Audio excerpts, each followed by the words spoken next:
1 second is all it takes. 1 second to win a race, and just 1 second for a crash to upend your world. And Jan's world has been upended. Everything that he dreamed of, all that he had worked for, changes in an instant with this crash.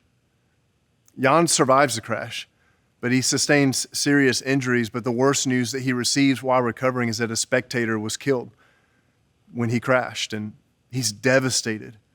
Everything was going so right, but then the crash.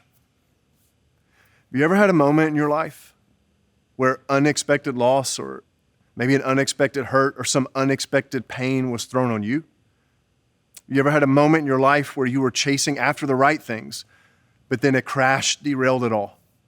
You worked hard on your marriage for years. You went to counseling. You did all the right things only for it to end in a divorce. It was a crash. You battled health problems. You did everything the doctor said to do, only to learn that the cancer's back. That's a crash. You worked so hard at your sport. You practiced and practiced and practiced only to find out you weren't good enough in the end. You did the hard work to get sober. And then you took a sip, which led to a glass, which then led to a fifth. You went to a fertility doctor again and again, and yet nothing seems to help. You promised your spouse, you promised your kids you weren't going to yell like that again, but it didn't take too long before you were yelling again. And you worked so hard to finally get debt-free, only to be thrown into an unexpected financial hardship that sets you back. Look, crashes, they come in all shapes and sizes.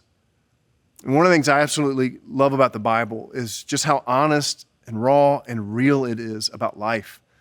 It's filled with stories of men and women just like me, just like you, who faced their own crashes in life. The very first followers of Jesus, they were no strangers to circumstances coming their way that felt like a crash, moments where they wanted to give up.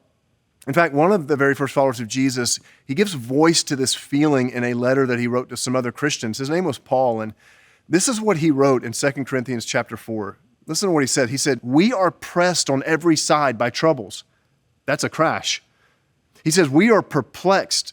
He said, "We are hunted down." Now just think about the language he's using. He says, "We are pressed on every side by trouble." You ever felt like that? That you just can't catch a break? You ever felt like the pressures of life are suffocating you, like one thing after another keeps pushing you down? He also said, "We are perplexed." You ever felt confused? Confused about a situation that you find yourself facing in life? You ever felt like you faced a moment where you didn't have a sense of direction for how to move forward? He also said, "We're hunted down." You ever felt like there were actually forces at work against you, trying to discourage you, trying to keep you down? See, people of faith know what it's like to experience crashes, where life hands us moments that we would not choose and we don't like, and they derail us from where we're heading. That's exactly what happened to Jan. And he has to answer in this moment a question after his crash that all of us have to answer after we face crashes in our own lives. And that question is real simple. Will we keep driving? Will we keep moving forward? Jan doesn't want to drive again. Some time has passed now and he's recovering from his injuries, but he's had enough of racing. He's done with it. He doesn't want to risk anymore. He doesn't want to move forward. And Jack knows that this is a critical moment in Jan's life. And so he takes Jan somewhere that is sure to bring back some pain. He takes Jan back to the site of the crash. And while there, he tells Jan something that he's never shared with him before. Guys, this scene is so powerful to me because the car is stopped. It's not going anywhere. And Jack knows something about this moment for Jan. You're not stuck unless you stop. And he doesn't want Jan to stay stuck there in that moment. He's pleading with him. Don't let the crash define you. Some of you have stopped. You've stopped because of the crash. You stopped calling your parents. You stopped praying. You stopped going to church.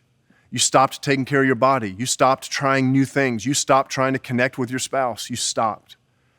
And I say this with a heart that just wants your freedom, but the reality is that some of you, you've let the crash define you. A moment in time has become your defining mark of your life. But you're not stuck unless you stop. You can drive again.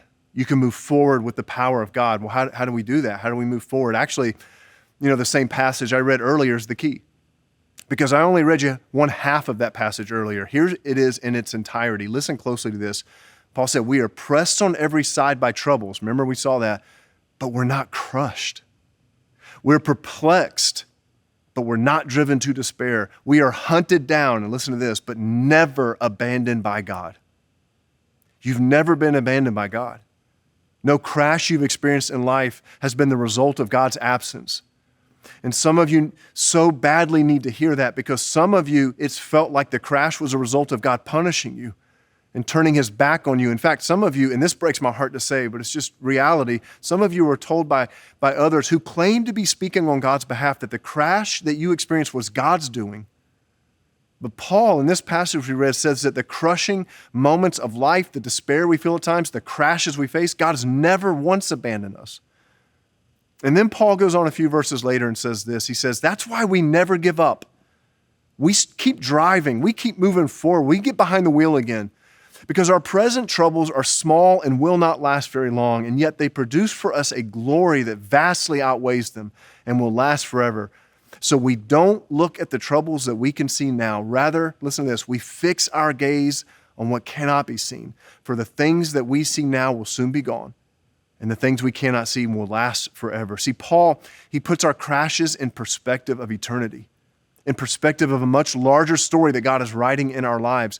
He reminds us that Jesus Christ was crushed and perplexed and hunted down, ultimately nailed to a cross to give his life for us, to bring us into a personal relationship with God. And when we place our faith in the one who was crushed on our behalf, he walks with us.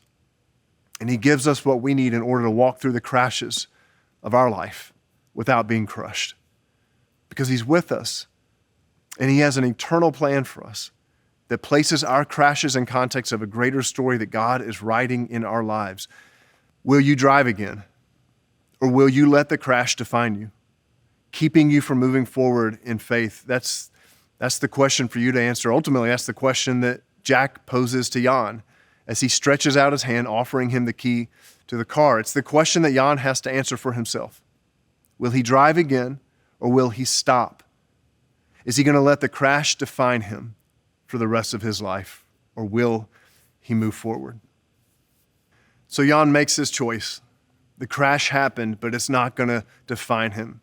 He's not going to let it keep him from driving again. I believe that God is extending a key to you today. And he's saying to you, I know you've been hurt. I know you've been wounded. I know it's been a struggle. I know things didn't go like you wanted them to go, but I've never abandoned you. I'm here, and you will not be crushed. I'm here, and I will not let you fall into despair. Drive with me now into the future. Guys, it's time to drive today.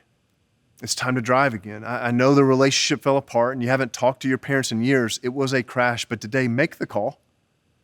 At least do everything you can to reconcile. Drive again. I know that last fight, it left some scars, but take the key and drive again. Say you're sorry. I know you didn't get the promotion, the bonus, you didn't hit the goal that you had. Don't shrink back from new opportunities. Drive again. Whatever crash you experienced that you didn't ask for and you didn't want, that has you stuck a little bit, you can drive again today with the power of God by your side, because you're only stuck if you stop.